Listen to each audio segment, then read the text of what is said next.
নমস্কার বন্ধুরা, আশা করছি আপনারা সবাই খুব ভালো আছেন। আমি অনিমা চলে এসেছি আবার চিড়িয়াখানার আরেকটা ভিডিও নিয়ে। আজকে হচ্ছে দ্বিতীয় পার্ট। প্রথম পার্টটা আমি আগের দিন পোস্ট করেছিলাম। এখন আমাদের আরেকটু দেখা হলে ফেরত যাওয়ার পালা। তো এখন আপনাদেরকে নিয়ে যাব এই যে 150 বছর পূর্তি উপলক্ষে আলিপুর চিড়িয়াখানায় যে একটা দারুণ জিনিস বানিয়েছে সেটাই দেখাতে। আর এই ময়ূরটার কালার দেখুন, আমরা তো সাধারণত ময়ূর সাদা আর ময়ূরের যেটা নীলকণ্ঠ কালার ওই কালারের ময়ূরই দেখতে পাই। আর এই ময়ূরটা দেখুন ধূসর রঙের, এটা আগের বার দেখিনি আমি, মানে এটা বেশ ভালো লাগলো, একটু অন্যরকম। আর এই যে ময়ূরই আর কি, যার পাখনা নেই, সেটা গুটি গুটি পায়ে হেঁটে বেড়াচ্ছিল। আর এই যে আমরা এখন চলে এসেছি সেই বিশেষ জায়গায়, যেটা কিনা আলিপুরের মানে বিশেষ আকর্ষণ ছিল মানে 2025-এ। তো এই যে আমরা ঢুকে যাচ্ছি খাঁচার মধ্যে, আর পাখিগুলো রয়েছে বাইরে ছাড়া। এটা কিন্তু বেশ ভালো লেগেছে, আর বাচ্চারা তো দেখে খুব খুশি হয়েছে। এটা একটু টানেলের মতো, বেশ অন্যরকম দেখতে। আর এর ভেতর দিয়ে মানে গাছের মধ্যে পাখিগুলো এসে যখন টোকা দিচ্ছিল না, খুব ভালো লাগছিলো। ঠক ঠক ঠক ঠক করছে সব ছোটো ছোটো পাখিগুলো। এখানে কিন্তু অনেক ধরনের পাখি আছে, যে পাখিগুলো হয়তো আমরা আগে কখনোই দেখিনি। এখানে সব দামি দামি পাখি। এই কোনো গাইড হয়তো থাকলে হয়তো আমাদেরকে খুব ভালোভাবে বুঝিয়ে দিতে পারতো, কিন্তু এখানে তার কোনো গাইড নেই। মানে সব সামনে পোস্টার করে লেখা থাকে সব কিছু, কিন্তু প্রত্যেকটা পাখি সম্পর্কে তার এত কিছু লেখা সম্ভব নয় বলুন। তো যাই হোক, বেশ ভালো লাগছিলো। আর মাম্মামকে বললাম, মাম্মামই বলছিল, মা এখানে একটা ছবি তোলো, জায়গাটা কি সুন্দর। এই যে দেখুন কত পাখি, ওরা বসে বসে ওদের দেখলাম সব গাজর বিনস ওগুলো সব কেটে কুচিয়ে কুচিয়ে দিয়েছে। তো এই যে আমার দিয়া বুড়ি আসছে দৌড়াতে দৌড়াতে, আর ওদের এখনও দেখা হয়নি। শুয়ে বাঘটা ওপরে, ঘরের ওপরে শুয়ে আছে। এত ছোট ছোট বাঘ, মনে হচ্ছে বিড়াল। ওই দেখো, ওই দেখ দেখ গন্ডার, দেখ কত বড়।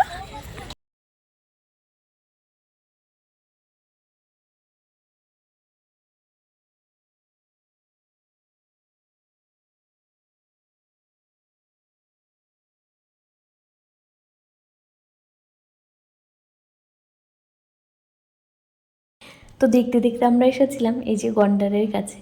গন্ডারের চামড়া নাকি খুব মোটা। কিছু মানুষ আছে জানেন তো, যাদের চামড়া এর থেকেও অনেক মোটা। হ্যাঁ, ছবি তুলেছি তো, চলো। এই দেখো এটার ভেতরে কি আছে।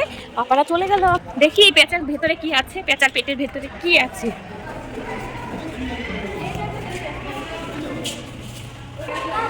এইটা ঘরের মধ্যে দেখলি পাপা,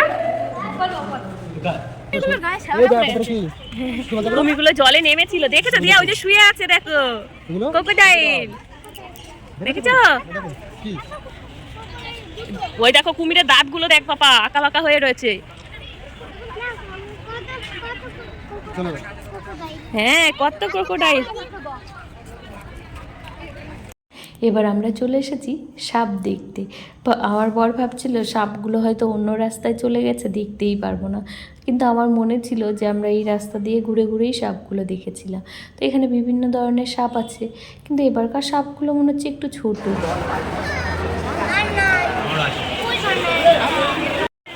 এগুলোকে কি যেন বলে মামা? দাঁড়াও দাঁড়াও,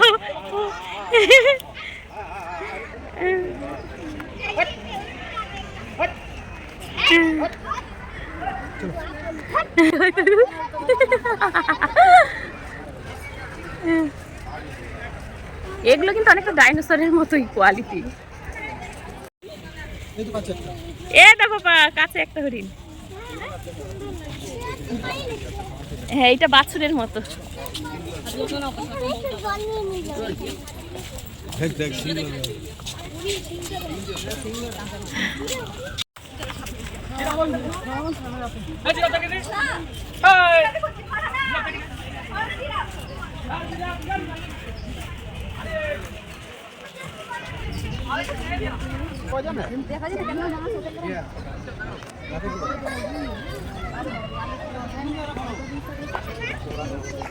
उधर भी है, इधर भी। এই তো বাবা, এই যে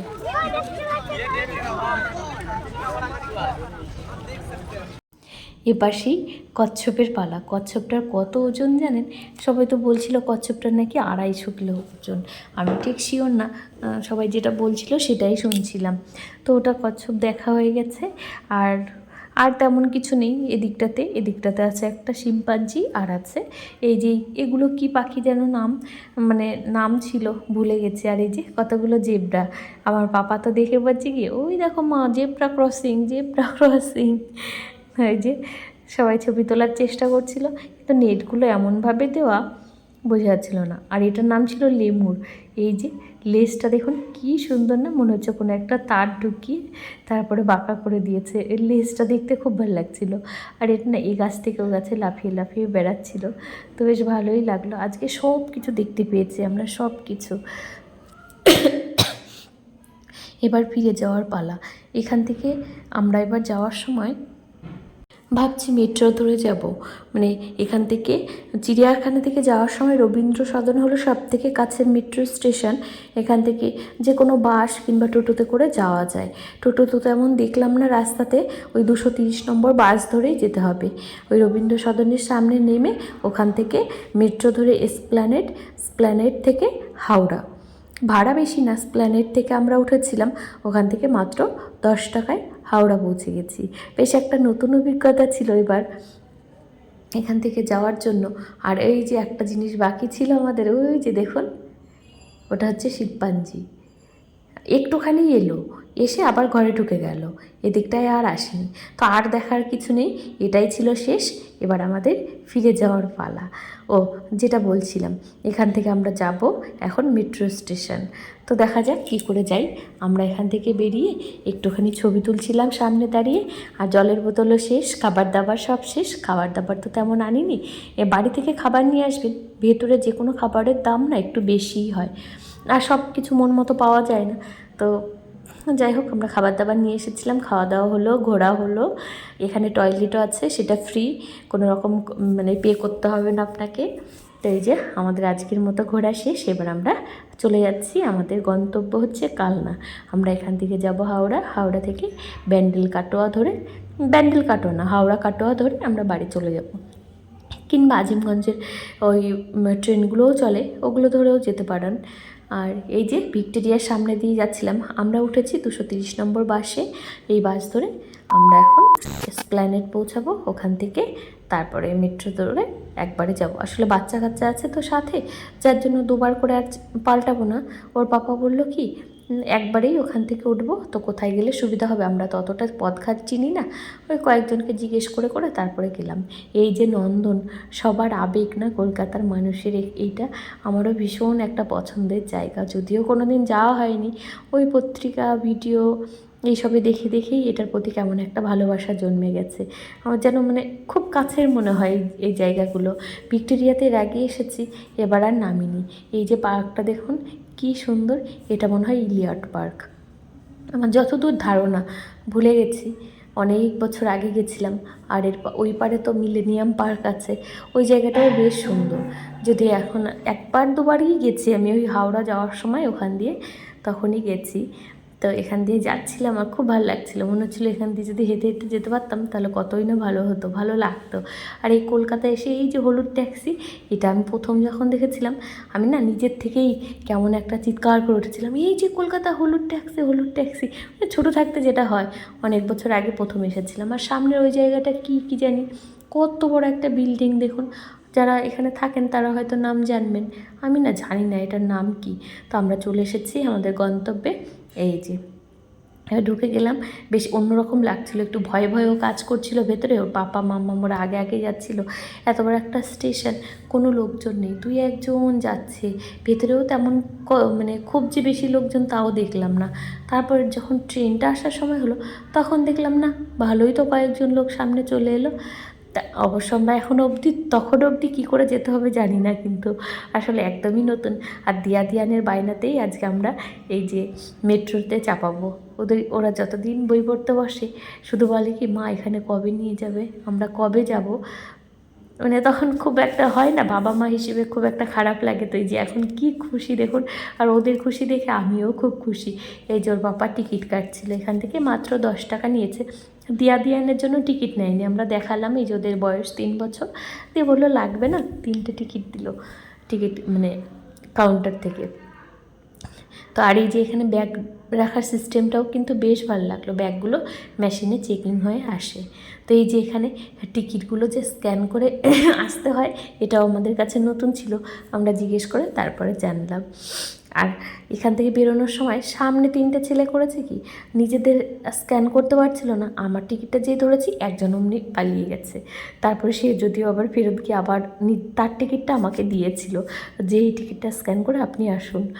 তাই যে চলে এসেছি, আর বেশ ভালো লাগছিল, আর নতুন তো এর জন্য আরও বেশি ভালো লাগছে। দিয়ান তো বলছে কি তুমি যেতে পারবে না এখান দিয়ে। তো এই যে আমরা চলে এসেছি। এবার এই ট্রেনটা কি আসলে আমি ভাবছিলাম কি এটাই ট্রেন মনে হয়, এই যে দরজার সামনে দাঁড়িয়েছিল, পরে বুঝলাম যে এখানে এসে মেট্রোটা থামে। প্রথমে ভেবেছিলাম এটাই ট্রেন দাঁড়িয়ে আছে, টাইম হলে হয়তো মানে ছাড়বে গেট, তারপরে বুঝলাম ওই যে ট্রেন এলো। তো ট্রেন এই সামনে মেয়ে দুটো দেখছেন, ওদের কাছে এই বন্ধুটার কাছেই আমরা জিজ্ঞেস করেছিলাম এই ট্রেনটাই কি হাওড়া যাবে, দিয়ে বললো হ্যাঁ আমরাও যাবো, চলুন আমাদের সাথে। এই যে আমরা বসে আছি, আর এই যে 3 বন্ধু মানে খুব মজার ছিল। ওরা ওরা বারবার বলছে কি হ্যাঁ এই তো এখান থেকে মাছ ধরবি মাছ ধরবি। তো বেশ মজাই লাগছিল। আর আমাদের তো মানে খুব একটা কী বলবো অন্যরকম একটা অভিজ্ঞতা কাজ করছিল। এখানে এই যে কী যেন বললো মহাকরণ নাকি, এখানে এসে ট্রেনটা থেমেছে, একটাই স্টেশন পড়লো মাঝখানে। তো ওখান থেকে এবার আমরা চলে যাব একদম হাওড়া। এটা কিন্তু যারা নতুন ভাববেন না যে কি করে পৌঁছবো, কিছুই না, একদম সহজ একটা ব্যাপার। আমাদেরও প্রথমে মনে ছিল, ভয় পাচ্ছিলাম যে যেতে পারবো। এইটা মানে হচ্ছে আর এই যে আলোটুকু জ্বললো, এইটুকুই হলো নদীর তলার গতি বলা, নদীর ভিউ এটার ভিউ কলার দ্বারা বোঝানো হয়। তো এই যে ওরা সবসময় দেখো ধরবি, আমরাও বেশ মজাই পাচ্ছিলাম। তো দেখতে দেখতেই যে আমরা পৌঁছে গেলাম। শুধু এই যে এবার 3টে এসকেলেটারের ওপরে উঠতে হবে। হাওড়া থেকে যাওয়ার সময় যেমন 3বার নামতে হয়, আর আসার সময় তেমনি 3বার উঠতে হয়। তো পৌঁছে গেছি, এবার আমাদের তো টিকিট কাটাই আছে রিটার্ন, এবার আমরা চলে আসব।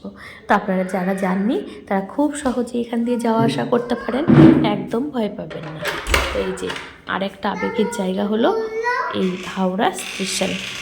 এই কালারটা দেখলেও না ভীষণ ভালো লাগে। আগে যখন আমরা যেতাম এখান থেকে দিল্লি কিংবা কানপুর, তখন এই জায়গাটা দেখতাম আর কেমন একটা ভালো লাগা কাজ করতো। যে জিনিসগুলো আসলে আমরা সিনেমার পর্দায় টিভির পর্দায় দেখি, সেগুলো যখন সামনে থেকে দেখি না, অন্যরকম একটা ভালো লাগাই কাজ করে। আসলে যেহেতু আমরা কলকাতায় বেশি যাওয়া আসা করি না, তো যার জন্য এটা একটা কী বলবো অন্যরকম অনুভূতি যে আমরা কলকাতা যাচ্ছি। তো এই যে এবার পৌঁছে গেছি, স্টেশন থেকে নেমে পড়েছি। এবার দিয়ান বলছে কি এখানে দুর্ঘটনা, ওই যে দুর্ঘটনা, ওই গেটগুলোকে ওরা বলে দুর্ঘটনা। তো চলে এসেছি টোটোতে করে, এতক্ষণ পরে একটা শান্তির জায়গায় এসে পৌঁছালাম।